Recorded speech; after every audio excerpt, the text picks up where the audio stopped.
చంద్రబాబు గారు, పవన్ కళ్యాణ్, మోడీ ముగ్గురు కలిసి చేస్తున్న పరిపాలన ఎలా ఉంది?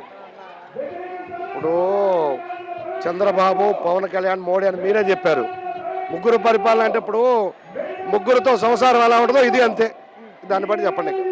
నెక్స్ట్ ముగ్గురు ఉన్నా కూడా సరిగ్గా లేదా? అదే కదండి, ముగ్గురుతో సంసారం అంటే ప్రభుత్వం ముగ్గురు మీద నడుస్తుంది. దాన్ని ఏమంటారు మీరే చెప్పండి. దాని అర్థం అదే. ఇక ముగ్గురుతో సంసారం ఎలా ఉంటుంది, ఆ సంసారం ఆగుద్దా? ఇది అంతే జరుగుతుంది. చెప్పండి. అనుభవం ఎలా ఉంది? ఆయన అనుభవం గత 40 ఏళ్ళ నుంచి చూస్తున్నాము, ఇప్పుడు చూస్తున్నాము.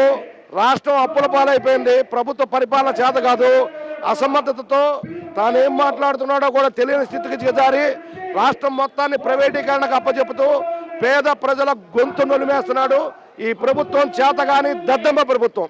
చెప్పండి. ఏం చేసినా రాష్ట్రాన్ని డెవలప్ చేస్తున్నాను, నేను ఎంతో కష్టపడతానంటారే. మచ్చుకు ఒకటైనా చెప్పగలరా డెవలప్మెంట్ అంటే ఏంటో?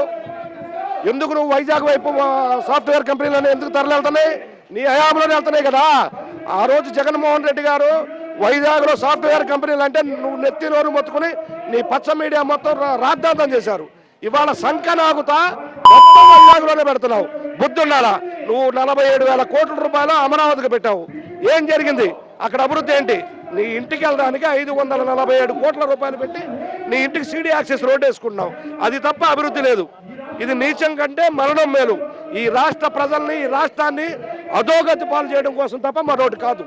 అమరావతిని కడతాను, ఇటు వైజాగ్ని డెవలప్ చేస్తున్నా అంటారు.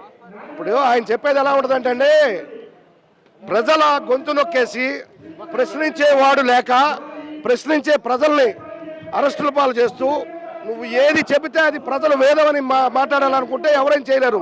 నువ్వేం అభివృద్ధి చేస్తున్నావు పసి పిల్లోడికి తెలుసు. ఇది సోషల్ మీడియా కాలం. నువ్వు ఏం చేసినా ప్రతిదీ ప్రజలకు తెలుస్తుంది. నువ్వు అసమర్థుడివి, సమర్థుడివి కాదు. ఇన్నాళ్ళు నీ పాపపు మీడియా, నీ చాదస్తపు మీడియా, నీ వలపచ్చపు మీడియాతో రాజ్యాన్ని ఏలావు. ఇక నిన్ను ప్రజలు క్షమించరు, ఉపేక్షించరు. నీ జన్మలో నువ్వు ఇక ప్రజల దగ్గరికి రాలేవు. ఇప్పుడు చూస్తున్నాం కదండి, అలా మాట్లాడితే డెవలప్మెంట్ కాదు. అసలు కళ్ళ ముందు గంతలు కట్టేసి నేను డెవలప్ చేస్తున్నానని చప్పట్లు మోగిస్తే కుదరదు కదా. చప్పట్లు మోగిస్తే కుదరదు, ప్రజలకు కనబడాలి కదా. చూపించు. నువ్వు మచ్చుకు పలానా మంచి సూపర్ 6 అన్నావు, ఒక్కడన్నా సక్రమంగా అమలవుతుందా? సూపర్ 6లో ప్రతి దాంట్లోనూ కోతలు పెడుతూ పేద ప్రజల నోరు కొడుతూ పేద ప్రజలు అన్యాయం చేస్తూ నువ్వు రాక్షసానందం పొద్దు వికటాటాసం చేస్తున్నావు. అది తప్ప మరో పాలన లేదు. ఇది కొద్ది రోజుల్లోనే స్టేట్ నెంబర్ 1గా అయిపోద్ది. నెంబర్ 1గా అవుద్దండి, కన్ఫర్మ్. చంద్రబాబు గారు చెప్పిందని ఒప్పుకోవాలి మనం. దేనికి నెంబర్ 1గా అవుద్ది?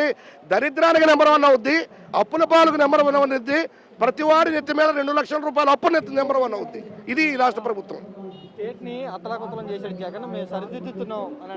ఒక్కటి జగన్మోహన్ రెడ్డి గారు అతలాకుతలం చేసి పలానా కారణం వల్ల చేశాడని చెప్పగలిగితే పత్రికా ముఖంగా కానీ, మీడియా ముఖంగా కానీ, డిబేట్ ముఖంగా కానీ నీ ఇష్టం, మేము దేనికైనా సిద్ధం.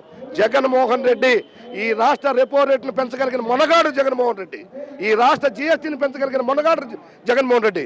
ఇవాళ నీ ప్రభుత్వంలో అన్ని అమ్మేసుకుంటూ నీ జిఎస్టీ ఎంత, నీ రెపో రేట్ ఎంత? సిగ్గుండాలా చెప్పుకోవడానికి? చెప్పండి. టోటల్గా ఈ 18 నెలలు ఎలా అనిపించింది? రోత అంతే.